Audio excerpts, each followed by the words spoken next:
I can imagine that for you, it was dramatic. Yeah, crossing the Atlantic with... Well, it was very uncertain for me because there's a whole part that I won't go into detail, but I left Paris with a job offer and no visa.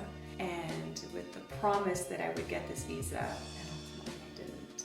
But you probably had like a little bit of faith, no, to do that. I did, and I felt good. Like honestly, I didn't really care at the moment. I felt so empowered to have gotten this job, to have like packed all my stuff, to have, to have crossed the Atlantic, to have, settled again in the U.S. I felt super empowered. So I felt really good. But damn it, I mean, is it ever a pain in the ass when your visa gets denied? And then it gets denied a second time.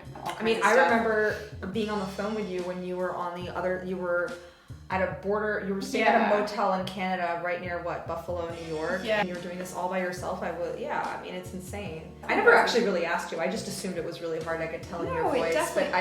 But how was, maybe I'm projecting. What was hard?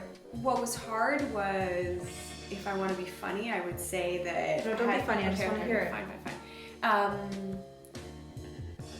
I think it's the uncertainty of what's going to happen.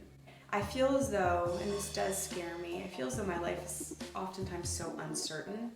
There's so many episodes where I'd love to know what's going to happen next, and you just don't, how do you know? So like you say, it's like good for the story, but while you're living it, it's really... it's tough. And so you're scared. Yeah, of course you're scared. And Does it keep you up at night?